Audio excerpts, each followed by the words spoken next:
प्रिय विद्यार्थियों, आपको जैसा कि पता है हमने कुंवर नारायण समाप्त कर लिया है। अब जो हम आपको पढ़ा रहे हैं रघुवीर सहाय को पढ़ा रहे हैं और इसमें से भी काव्यांश पर आधारित अर्थ ग्रहण संबंधी प्रश्नों उत्तर पूछे जाते हैं। देखो ये जो कविता का नाम देखो एक बारी आप, कैमरे में बंद अपाहिज इसका नाम है, ठीक है, इसका टाइटल है। और कवि कौन है? कवि है रघुवीर सहाय। आपको याद होना चाहिए कि कवि कौन है, रघुवीर सहाय है, और कविता का नाम क्या है? कैमरे में बंद अपाहिज है। इसके इम्पोर्टेंट पदों को कर रहे हैं हम, जिसमें से अक्सर पेपरों में पूछा गया है। देखो, फिर हम पर्दे पर दिखलाएंगे, फिर हम पर्दे पर दिखलाएंगे फूली हुई आंख की एक बड़ी तस्वीर। ठीक है बच्चों, बहुत बड़ी तस्वीर, और उसके होठों पर एक कसमसाहट भी। आशा है आप उसे उसकी अपंगता की पीड़ा मानेंगे एक और कोशिश।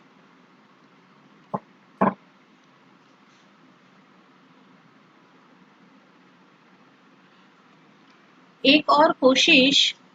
और बच्चों इसमें जो है एक जैसे हमको जो टीवी पर जो कार्यक्रम दिखाए जाते हैं उसी उसी के ऊपर उन्होंने एक व्यंग किया है।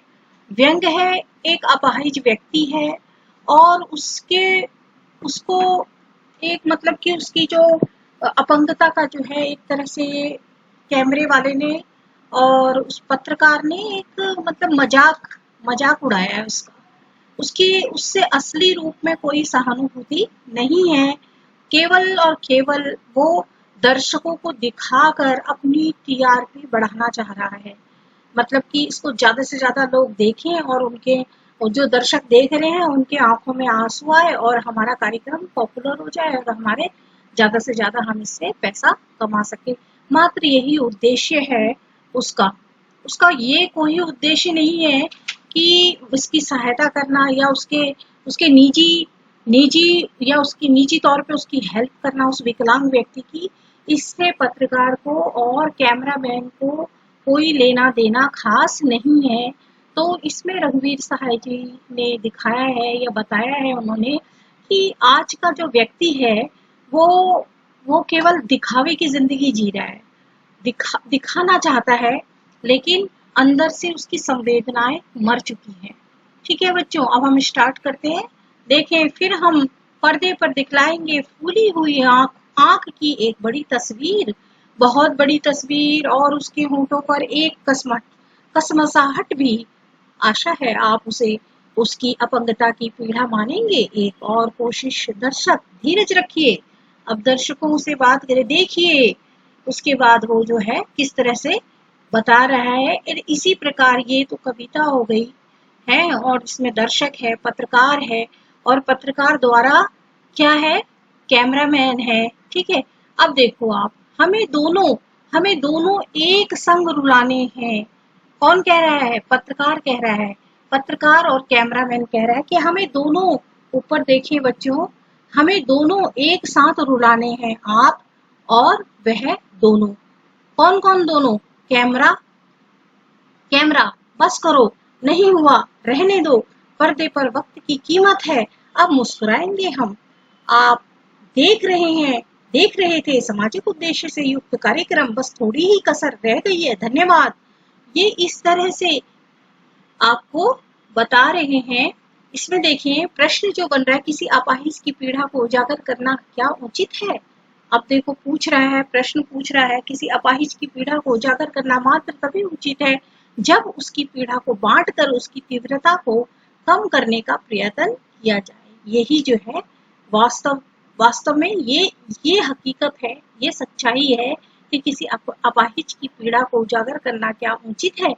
बिल्कुल उचित तो है, लेकिन उजागर करना ही नहीं, उसकी पीड़ा को बांटना और उसकी हेल्प करना, मदद करना।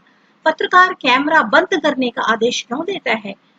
अब दूसरा प्रश्न जो है उसमें वो कह रहा है कि बंद करने का आदेश दे देता है कैमरे को।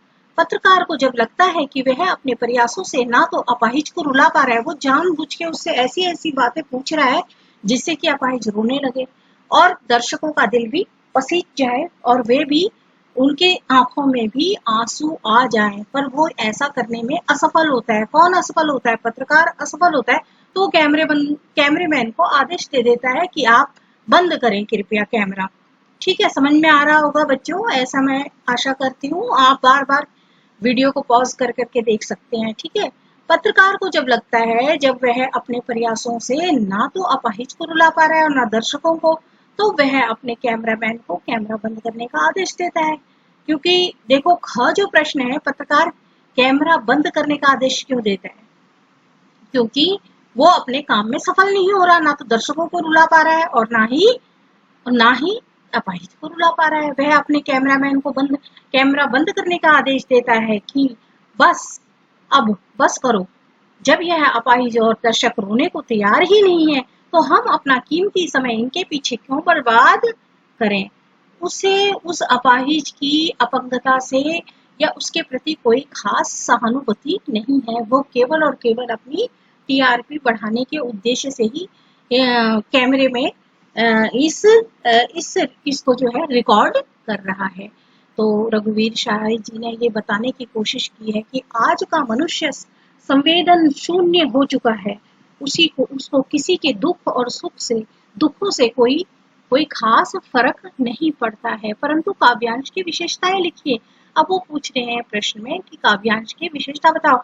व्यक्ति की संवेदनाओं और पर व्यवसायिकता कितनी हावी है। व्यवसायिकता मैंने कहा भी है, संवेदनाएं शून्य हो चुकी हैं और केवल अपनी व्यवसायिकता, मतलब कि किस तरह से जो है पैसा अधिक से अधिक कमाया जा सके, इसी का वास्तविक चित्रण खींचा गया है। क्योंकि टीआरपी कैसे बढ़ाया जाए, दूरदर्शन की अनैतिकता और संवेदनहीनता पर कटाक्ष किया गया है। व्यंग है ये एक तरह का दूरदर्शन पर। भाषा साधारण बोलचाल की है, जो पढ़ने मात्र से ही समझ में आती है। कविता में रस छंद अलंकार से मुक्त है ये, मुक्त छंद से में लिखा है कवि ने। ठीक है बच्चों, काव्यांश के सौंदर्य बोध पर सौंदर्य बोध पर आधारित प्रश्नोत्तर। देखिए बच्चों, दर्शक धीरज रखिए, देखिए हमें दोनों एक संग रुलाने हैं। फिर कह रहा है हमें दोनों को जो है एक साथ रुलाना है। देखिए इसमें भाव पक्ष क्या है, उपयुक्त पंक्तियों के भाव पक्ष पर प्रकाश डालिए। भाव पक्ष जो हमारे आंतरिक पक्ष होता है, उसी को भाव पक्ष कहते हैं। ठीक है, जो हमें आंखों से दिखाई नहीं देता। इन पंक्तियों में दूरदर्शन पर कार्यक्रम प्रसारित करने वालों की मानसिकता के जो सच्चाई को जो है प्रकट किया है। ठीक है बच्चों, इसमें सच्चाई यानी यथार्थ, मतलब उसकी सच्चाई को बताने की कोशिश की है। वे जानबूझकर ऐसी स्थितियां निर्मित करते हैं जिससे कि दर्शकों में करुणा का भाव जागृत हो, उनमें करुणा का भाव आए। जब प्रस्तुत व्यक्ति और दर्शक रो जाए तो समझ जाना कि कार्यक्रम सफल हो रहा है, यानी कि उसकी टीआरपी बढ़ रही है। इस रोने में संवेदन शून्यता होती है। इस रोने में संवेदन शून्यता होती है। उन्हें इस बात से कोई फर्क नहीं पड़ता। यह एक जबरदस्ती किया गया प्रयास प्रतीत होता है। ऐसा लगता है प्रस्तुतकर्ता जब कहेगा, तब दोनों व्यक्ति और दर्शक रो पड़ेंगे, मानो वे कठपुतली मात्र हो। ठीक है बच्चों, आपको समझ में आ गया होगा, ऐसी आशा करती हूँ मैं, कि मतलब भाव पक्ष को कि कैसे तो भी उनकी भावनाओं, दर्शकों की भावनाओं के साथ है खेला जाए। और वो जो अपाहिज है उससे वास्तव में कोई संवेदना नहीं है, उसकी कोई मदद करने का आशय नहीं है, केवल और केवल अपने कार्यक्रम की पॉपुलैरिटी को बढ़ाना चाहता है वो पत्रकार। और इसीलिए जब वो इस काम में सफल नहीं होता तो अपने कैमरामैन को कहता है कैमरा बंद करो, हमारे पास इनके लिए फालतू टाइम नहीं है, ऐसा भी आदेश कर देता है। अब देखो उपयुक्त पंक्तियों में के कला पक्ष को लिखिए। कला पक्ष को लिखिए कि क्या इसके माध्यम से क्या कला पक्ष क्या है, इसका क्या क्या कहना चाहता है। लक्षणा एवं व्यंजना शब्द शक्ति का चमत्कार है। लक्षणा शक्ति है, इसमें मतलब छुपी ही है बातें जो है कहना कुछ चाह रहा है, दिखा कुछ और रहा है, और दर्शकों के सामने प्रस्तुत कुछ कर रहा है। समझ में आ रही है आपको बात? जो सच्चाई है उसको प्रस्तुत नहीं हो रही है, वो वह लक्षणा है, मतलब उसके अंदर अर्थ कुछ और छिपा हुआ है। व्यंजना शब्द शक्ति का चमत्कार है। कम शब्दों में अधिक बात करने का प्रयास किया गया। भाषा कैसी है बच्चों? सरल है, सहज है, जो आसानी से समझ में आती है। कविता की विषय वस्तु पर आधारित प्रश्नों उत्तर। देखिए बच्चों, इसमें जो है पहला प्रश्न देखें, यदि शारीरिक रूप से चुनौती का सामना कर रहे व्यक्ति और दर्शक दोनों एक साथ रोने लगेंगे तो उससे प्रश्नकर्ता का कौन सा उद्देश्य पूरा होगा? जो प्रश्न पूछेगा, आपको विकलांग होने से कैसा लगता है ना? वो जानबूझ के इस तरह के प्रश्न पूछेगा जिससे कि दर्शक और अपाहिज की आंखों में आंसू आ जाए, उसे बुरा महसूस हो। यदि शारीरिक रूप से चुनौती, यदि कोई व्यक्ति विकलांग है, शारीरिक रूप से चुनौती है, उसको उसके सामना कर रहा है, वह कोई अंधा है या कोई लंगड़ा है ना? व्यक्ति और दर्शक दोनों एक साथ रोने लगे। जो जो पत्रकार है वो इस तरह से भाव पैदा करता है, तो उससे प्रश्न, ऐसे ऐसे प्रश्न पूछता है जिससे कि ये दोनों एक साथ रोने लगे। तो उत्तर, यदि शारीरिक रूप से चुनौती का सामना कर रहे व्यक्ति और दर्शक दोनों एक साथ रोने लगेंगे तो उससे प्रश्नकर्ता का उद्देश्य पूर्ण हो जाएगा कि वह सामाजिक उद्देश्य से युक्त जिस तथाकथित कार्यक्रम को बना रहा है वह सर्वश्रेष्ठ कार्यक्रम की श्रेणी में है तमगा प्राप्त करेगा। मतलब वो पॉपुलर हो जाएगा, सबसे कीमती और सबसे अधिक बिकाऊ कार्यक्रम बन जाएगा क्योंकि लोग उसको अधिक से अधिक देख रहे हैं। बच्चों, आज की जो जिंदगी है, मनुष्य कुछ इसी प्रकार का हो गया है कि एक मुखौटा लगा के जिंदगी को जी रहा है। वो सामने एक मुखौटा लगा के जिंदगी को जी रहा है, कैमरे के सामने हंसता है, बोलता है, लेकिन वास्तविक रूप से वो ऐसा नहीं है। वास्तविकता कुछ, सच्चाई कुछ और ही होती है। जैसे हमें बाहर से देखने में कोई वस्तु, उसकी सुंदर सी पैकिंग हो और वो देखने में बहुत ही खूबसूरत लगती है, लेकिन जब हम उसको खाते हैं या उस चीज को हम खाते हैं तो वो भी इतनी अधिक पौष्टिक नहीं होती है। तो हमेशा बच्चों याद रखना, जो चीज चमकती है जरूरी नहीं तो वो सोना ही हो। वो पीतल को भी चमका के अच्छे से, अर्थात उसमें क्वालिटी नहीं है लेकिन उसको फिर भी जो है बिक रही है वो महंगे दामों पर। तो मैं एक ही बात बताना चाहती हूँ, है ज्यादा ज्यादा दिखावे पे मत जाइए, दिखावे पे बिल्कुल मत जाइए। आजकल का जीवन कुछ ऐसा ही है, लोग दिखावा करते हैं। उनकी उनकी उनके पास वो चीजें नहीं होती हैं लेकिन कर्जा ले लेके वो चीजें खरीदते हैं और अपने को दिखाते हैं, जैसे फेसबुक पे दिखाते हैं और व्हाट्सएप पे दिखाते हैं। और लोग जो है बेचारे वो सोचते हैं कि इनकी जिंदगी कितनी खूबसूरत है, कितनी अच्छी है, पर ऐसा कुछ भी नहीं है। ये झूठ का, इसमें फेसबुक और व्हाट्सएप जो है झूठ का संसार है, झूठ है, इसमें झूठी बातें बताई जाती हैं।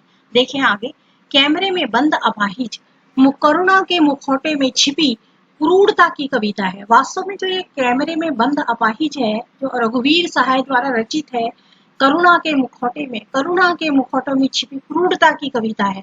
सच बात है, क्रूरता की कविता है, एक व्यंग्य किया है कवि ने, एक व्यंग्य किया है, समाज के ऊपर व्यंग्य किया है, कैमरे मैन के, है ना, समाज के ऊपर और दूरदर्शन के कार्यक्रमों पर एक तरह की व्यंग्य कसा है आज के समाज के ऊपर व्यंग्य, समाज का यथार्थ वर्णन किया है। विचार व्यक्त कीजिए 2010 2013। और देखो, इसको इस तरह से भी पूछ सकता है, अलग तरह से, अथवा कैमरे में बंद अपाहिज करुणा के मुखौटे में छिपी क्रूरता की अभिव्यक्ति है, इस कथन पर अपने विचार व्यक्त कीजिए 2017 में पूछा है। बिल्कुल सच्चाई है ये सच्चाई उन्होंने बहुत ही सुंदर ढंग से अपनी कविता में व्यक्त की है। देखें, कैमरे में बंद अपाहिज कविता दूरदर्शन के एक कार्यक्रम पर आधारित कविता है। ठीक है, दूरदर्शन पर आधारित एक कैमरे में बंद अपाहिज कविता दूरदर्शन के एक कार्यक्रम पर आधारित कविता है, जिसमें दूरदर्शन का उद्देश्य एक अपाहिज के प्रति दर्शकों के मन में करुणा उपजाकर अपने लिए अधिक से अधिक विज्ञापन जुटाना है। अपाहिज का साक्षात्कार लेने वाले पत्रकार करुणावश उससे सहानुभूति रखने का नाटक करता है। वास्तविक रूप से उसे कोई सहानुभूति नहीं होती है, वास्तविक रूप से पत्रकार को उससे कोई लेना देना नहीं होता। केवल और केवल एक मुखौटा, दिखावे वाला मुखौटा लगाकर वो उसका क्या ले रहा है, इंटरव्यू ले रहा है, साक्षात्कार ले रहा है और उससे पूछता है। ठीक है, एक नाटक कर रहा है वो, जबकि वास्तविकता यह है कि उसके द्वारा पूछे गए प्रश्न उसके मन को बहुत ज्यादा पीड़ा पहुंचा रहे हैं। एक अंधे से पूछेंगे कि चल बे अंधे, है ना, इस तरह से उससे पूछेंगे तो उसे बुरा लगेगा, है अंधे, इस तरह सब किसी को इस शब्दों से उच्चारण, तो वो बोलता है क्या आप अपाहिज हैं? और किसी अपाहिज को हम देख रहे हैं, हमें पता है वो अपाहिज है, फिर भी हम पूछ रहे हैं क्या आप अपाहिज हैं? आप क्यों अपाहिज हैं? आपका अपाहिजपन तो दुख देता होगा, आपका दुख क्या है? आपको अपाहिज होकर कैसा लगता है? इन प्रश्नों को किसी भी प्रकार से करुणापूर्ण पूर्ण नहीं कहा जा सकता, क्योंकि ये अपाहिज को ना तो कोई सांत्वना प्रदान करते हैं और ना ही इसमें सहानुभूति का कोई भाव है, बल्कि ये प्रश्न उसके मन में बार बार कांटे की तरह चुभकर उसे भयंकर पीड़ा पहुंचाते हैं। एक अपाहिज की भावनाओं को बार बार आहत करके उसे पीड़ा पहुंचाने के कृत्य को क्रूरता के अतिरिक्त और कोई दूसरा नाम नहीं दिया जा सकता, कि वो इससे जानबूझ के ऐसे प्रश्न पूछे जिससे कि वो भावनात्मक रूप से कमजोर हो जाए और उसके आंसू निकल जाए, है ना। इस कविता में दूरदर्शन पत्रकार हर क्षण यह क्रूरता दृष्टिगत होती है, दृष्टिगत या इस कविता में दूरदर्शन पत्रकार हर क्षण यह क्रूरता करता है, दृष्टिगत होता है। इसीलिए इस बात में कोई संदेह नहीं कि कैमरे में बंद अपाहिज करुणा के मुखौटे में छिपी क्रूरता की कविता है। ये सच्चाई है बिल्कुल, और उन्होंने बहुत ही सुंदर इसका वर्णन किया है। एक यथार्थ को सबके सामने लाकर खड़ा कर दिया है। प्रश्न 3 देखें बच्चों, इस कविता में अपाहिज को दुर्बल कहा गया है। यहाँ दुर्बल से क्या आशय है? इस कविता में अपाहिज को दुर्बल कहा गया है। यहाँ दुर्बल से आशय उस व्यक्ति से है जो शारीरिक रूप से अक्षम, असमर्थ और शक्तिहीन है, साथ ही वैचारिक रूप वैचारिक रूप में भी जो अपनी बात कहने के लिए दूसरों पर निर्भर है। दूरदर्शन पत्रकार उसकी इस वैचारिक दुर्बलता का लाभ उठाकर ही उसकी भावनाओं को अपने स्वार्थ के अनुरूप प्रस्तुत करने का प्रयास कर रहा है। इस कविता में अपाहिज को दुर्बल कहा गया है, ठीक बात है, दुर्बल कहा गया है उसे। यहाँ दुर्बल का क्या आशय? शारीरिक रूप से असमर्थ है, शक्तिहीन है, साथ ही वैचारिक रूप से भी अपनी बात कहने के लिए दूसरों पर निर्भर है। ठीक है बच्चों, अब चौथा प्रश्न, कैमरे में बंद अपाहिज में व्यंग पर अपने विचार व्यक्त कीजिए। 2012-2016 में किया है, पूछा है, अथवा इसको इस तरह से भी पूछ सकता है, अपनी पाठ्य पुस्तक में निहित कैमरे में बंद अपाहिज कविता में वर्णित व्यंग पर प्रकाश डालिए। 2015 में इस कविता में दूरदर्शन में के कार्यक्रम संचालकों की इस कार्यशैली पर चुटीला व्यंग किया गया है, जिसमें वे अपने कार्यक्रम को प्रभावी बनाने के चक्कर में अपाहिजों और दुर्बलों की भावनाओं के साथ क्या कर रहे हैं? खिलवाड़ कर रहे हैं, उनसे बेतुक के प्रश्न पूछ रहे हैं और उनके भावनाओं को आहत कर रहे हैं, उन्हें दर्द पहुंचा रहे हैं, जिससे कि वो रो पड़े और उनकी टीआरपी बढ़ जाए। उससे बेतुके और उन्हें आहत करने वाले सवाल पूछते हैं तथा उनकी संवेदनाओं का क्या कर रहा है? एक तरह से मजाक उड़ा रहा है। 5वां प्रश्न देखें, कैमरे में बंद अपाहिज नामक इस कविता में कैमरे में बंद अपाहिज नामक इस कविता में कवि ने परोक्ष रूप से अपाहिज से सहानुभूति दिखाई है। कवि के दृष्टिकोण में एक अपाहिज को किस तरह का व्यवहार किया जाना चाहिए? अथवा ऐसे भी पूछ सकता है, कैमरे में बंद अपाहिज शीर्षक की कविता ऐसे व्यक्तियों की ओर संकेत करती है जो अपाहिज के दुख, दर्द और यातना वेदना को बेचना चाहता है। इस तथ्य को अपने शब्दों में स्पष्ट कीजिए। 2009 में पूछा है। अथवा करके फिर देखिए, इसको ऐसे भी पूछ सकता है, कैमरे में बंद अपाहिज कविता का आशय समझाइए। 2015 में पूछा है। देखो बच्चों, इसमें जो है कैमरे में बंद अपाहिज नामक जो है इस कविता में ऊपर यहाँ देखें, उत्तर में कविता में कवि ने परोक्ष रूप से अपाहिज से सहानुभूति दिखाई है। परोक्ष रूप से सहानुभूति दिखाई है मतलब बाहरी रूप से सहानुभूति दिखा रहा है।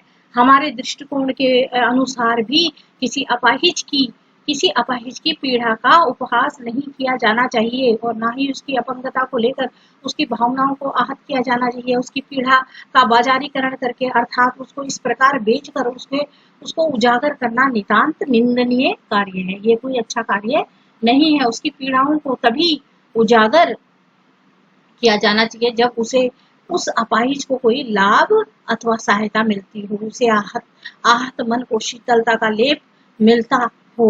लोगों की सहानुभूति उसको प्राप्त होती हो और लोग उसकी पीड़ाओं को कम करने के लिए आगे आने को तैयार हो, अर्थात उसकी मदद करने को तैयार हो, तभी इस प्रकार से उसे उजागर करना चाहिए। अन्यथा क्या करना चाहिए, इस तरह से कुछ नहीं, इस तरह से मजाक नहीं उड़ाना चाहिए परोक्ष रूप में, है ना।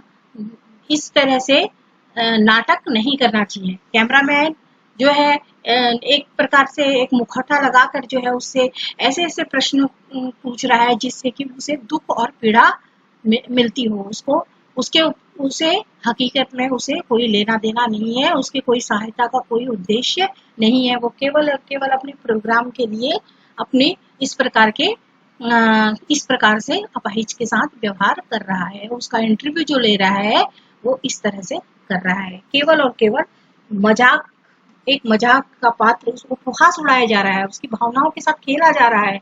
वास्तव में उसकी उसकी संवेदना एक एक तरह से संवेदनाएं शून्य हो चुकी हैं। व्यवसाय केवल और केवल उसे अपने व्यवसाय के बारे में ही सोच रहा है, स्वार्थ सिद्धि कर रहा है। तो आशा कर रही हूँ आपको ये समझ में आया होगा। इसमें इसी तरह के प्रश्न हैं बच्चों, और आशा कर रही हूँ आपको समझ में आया होगा। इसी तरह से काव्यांश दे देगा और इसी तरह से इसमें से प्रश्न जो है पूछेंगे, और एक बार जब आप इसको 2-3 बार अच्छे से पढ़ लोगे तो आपको ये अच्छे से समझ में आ जाएगा, है ना। समझ में आ जाएगा तो आप इसको अच्छे से कर सकते हैं। तो यही यही है मेरा, कि आप इसको खूब अच्छे से मेहनत करें, पढ़ें, और फिर भी अगर कोई चीज़ समझ नहीं आती है तो आप मुझे मेरे यूट्यूब चैनल पर सरस्वती दत्त पर आप जो है कमेंट्स करें और इस चैनल को लाइक और सब्सक्राइब करें। ये आप ही के लिए जो है ये चैनल है, और इसी के माध्यम से मैं पढ़ाऊंगी। अगर आप कुछ पूछना चाहते हैं तो मुझे आप कमेंट्स कर सकते हो और कॉल भी कर सकते हो। धन्यवाद, आपका दिन मंगलमय हो और आप अच्छे से तैयारी करें, मेहनत करें, ऐसी मैं आपसे उम्मीद करती हूँ। इसी के साथ मैं अपने शब्दों को विराम देती हूँ।